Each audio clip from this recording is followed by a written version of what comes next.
When the world woke up to the news that Ace Frehley, the original spaceman of Kiss, had passed away, fans around the globe were stunned into silence. For millions, Ace wasn't just a guitarist. He was the man who gave the band its electric edge and turned rock concerts into cosmic experiences. But for Gene Simmons, this wasn't about a legend or a legacy. It was about losing a brother. The chemistry they shared on stage, the fights, the laughter, the tours, and the long, complicated history between them had defined much of their lives. And when Gene finally broke his silence, his words carried the weight of decades, raw, honest, and deeply human. Gene began his statement with something few expected. "We didn't always agree," he said, "but we always shared something bigger than ourselves. Ace was family, and losing him feels like losing a part of myself." It wasn't the dramatic language of rock star glamour. It was the stripped-down truth of a man who had just lost someone who shaped his world. Gene and Ace had gone through countless highs and lows together, from sold-out arenas to public feuds, but through it all, they had remained forever connected by their creation, Kiss.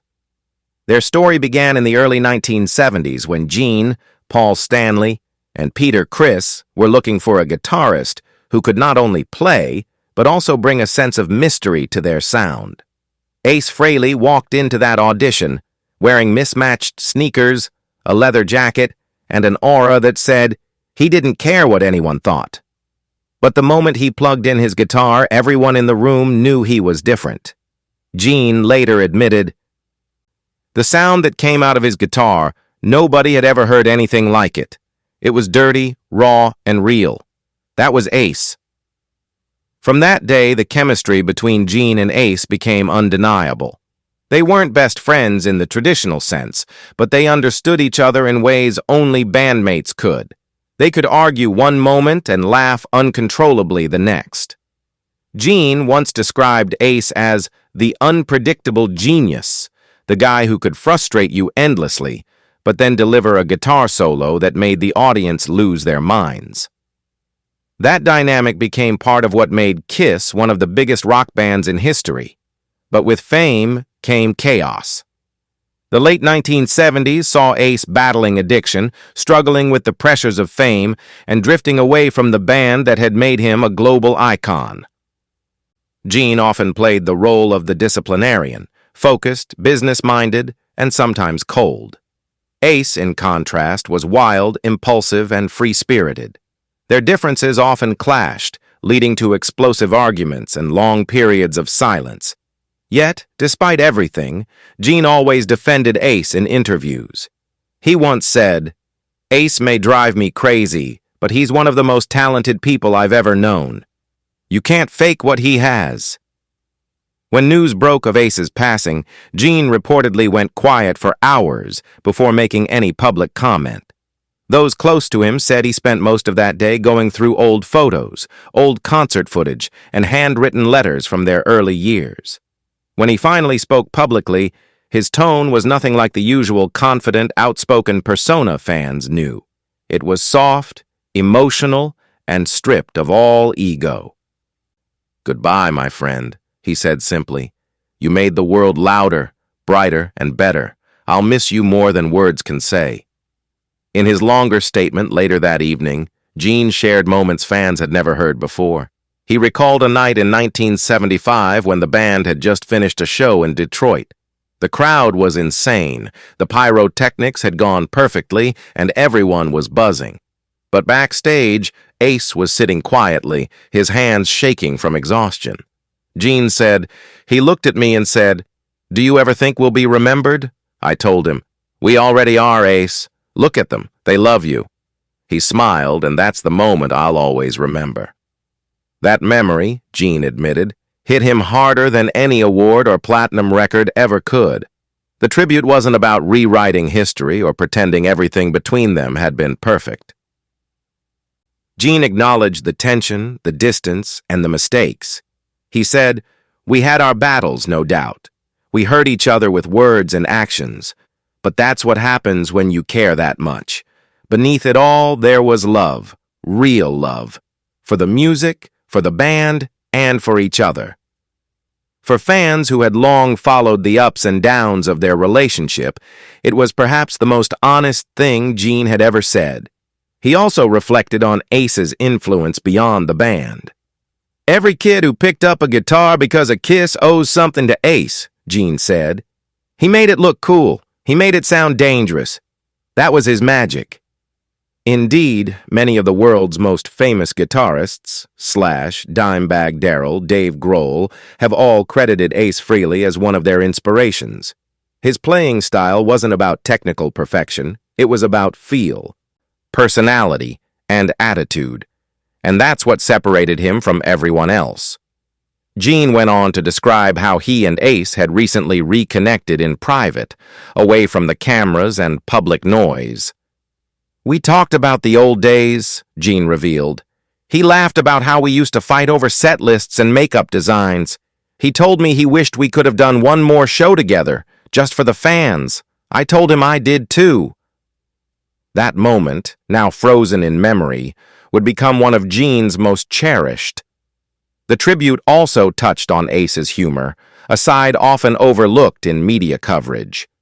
Gene recalled, "Ace had this way of making everyone laugh, even in the middle of chaos. He'd walk into a room, crack a joke, and suddenly the tension would disappear. He was the heart of the band's spirit, even when things were falling apart." Fans who had met Ace at conventions or meet and greets often said the same thing. He was approachable, funny, and humble, despite his legendary status. As Gene continued, he emphasized that Ace's passing wasn't just a loss to music, but a personal wound. "People think bands are businesses," he said, "but for us it was more like a marriage.